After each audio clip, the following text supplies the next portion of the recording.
Right, let's get straight into the Premier League. Lots to discuss. We'll also have our EFL section and we'll be interacting as always. But I suppose we'll start off with the danger zone. That's what it says. I think the title is Arsenal and Man United to slip up, question mark.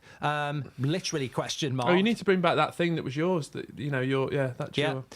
Question mark.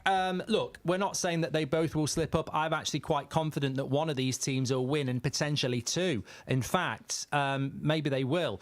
But I think Chelsea are the one in trouble this weekend against Wolves. But we're going to start off Arsenal at Aston Villa. Now, last season, Villa took 6 points from Arsenal. Some say that was the difference between them winning the league. They wouldn't be wrong because they didn't win the league by 2 points. Personally, I think maybe the West Ham game, the Fulham game might have been more of it. But Arsenal at Aston Villa, second game of the season. Villa's first game at Villa Park, very good against West Ham. Arsenal were very good against Wolves. It's not a game you want to lose if you're Arsenal. We were talking about Arteta versus Emery, and then here it is. It's almost like we planned it. Yeah, I think what's been great with the fixture list, we mentioned it before, is everything's been front-loaded a bit, so we're getting like Liverpool and Man City early. But now with what Villa did last year, and I think that there was that week, wasn't it? They beat Man City, they beat Arsenal, and let's not forget, let's throw our minds back over a year now when Villa were in the title contenders conversation for about a couple of months because they were just rattling off results, knocking off champions, past champions. And I think at the start of the season, I'd have said Arsenal will win this comfortably. Not comfortably, but I'd be more confident. But that Villa display away at West Ham last week, I mean, I've got pains in my chest saying it. I hope it's not something more serious, but I think Villa looked really good. The amount of chances that they created, the penalty shouldn't have been a penalty, so it should have been a clean sheet. They've bought well, they've got a stable manager, they've got a backup striker in Duran who looks deadly every time he comes on, so they've got options off the bench. So I think this is quite season-defining for Arsenal because of what happened last year. Like, if they want to say, like, one of these results could change the fortunes of their season last year. So if they can do it now, mark in the ground, and we can get 3 points. Yeah, Unknown1303 says, did Villa do the double over Arsenal last year? Yes. They did. They definitely beat them at Villa Park, and I remember them beating them at the Emirates as well. We all remember that because Emery tried, and I think that's certainly something Arsenal fans could have a little bit of resentment towards Emery for because he went to Man City and he did put out that sort of reserve side and let Man City have the points. But that's last season. This is this season. I think it's a really tough game for Arsenal, and it's certainly not one you want to play second game of the season when Man City have got bloody Ipswich. But to be fair, Man City went to Chelsea away on the opening day, got a very good result. That's, a very difficult place to go to, potentially. And I think that the way Arsenal are playing at the moment, I actually think, I'm just going to stick my flag in the ground and say, on my Super 6, I went with a 3-1 3-1 Arsenal win on this. Really? I think they will be open. I think it will be 5:30 on Saturday as well. So I just think Arsenal are so resolute defensively. You can give Villa all the credit in the world for the way that, they're playing. I thought Ollie Watkins looked a little bit rusty last week as well. I'm not so sure we're going to see Villa firing on all cylinders in relation to goal conversions, and they're up against the best defence in the league. But look at Duran, he looks so deadly when he comes on. Don't know. I'd rather listen to Duran. Well, what about listening to something else? Well, we'll talk about the script in a minute. Their album's out. Friends of the channel. If you do want to send us stuff, you're more than welcome. But the script, Satellites, is out now. Support them. They're going for #1 album. Danny's a good friend of mine and the United Stand. Beep, beep, beep, beep. Anyway, football friend. But in relation to Arsenal, yeah, I just think that I can just see Arsenal winning this. I think they've got that efficiency. And it would be a very big win because they've got a tough start.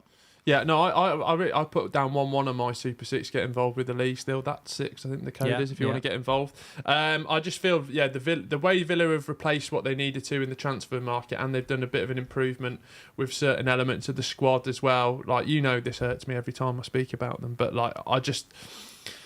I wrote them off for Champions League and I had them low down Premier League predictions, but I say it every year and every show almost of just the turnaround of terms of having a manager that is good and keeping him, which sounds so basic to say, is sort of, if you're Chelsea, it's definitely lost you on you, and in the Premier League it gets lost on a lot of people. So to have that continuity, I just think it's going to be so good. But yeah, I think I definitely could be the game of the weekend for sure.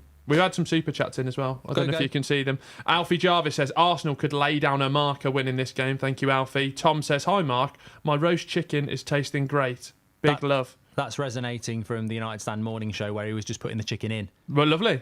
Yeah. So that's and in terms of having a good chicken, the longer you can roast it and then let the meat sort of. Yeah. Did you see? Am I allowed to talk about something food related, or do you want to move on? Go on. Yeah. In terms of the way to permeate seasoning. Yeah. There's a good way of putting an ice cube inside the buttocks of, getting really in the cavity. Yeah. And putting your salt and pepper in the ice, and then it permeates up through the chicken. So that's actually a better way to season your chicken. A massive game anyway between Arsenal and Aston Villa. Yeah. I've gone with a 3-1 win. What are you going for? I'm going for 1-1 on my Super 6. That's what I'm going for. What I wanted to bring up, we talked about it a little bit on Monday, but it was more in the context of people saying it and opinions coming out about that. Who do you think, for the longevity of their careers at the club, will have a more successful stint, Mikel Arteta or Unai Emery?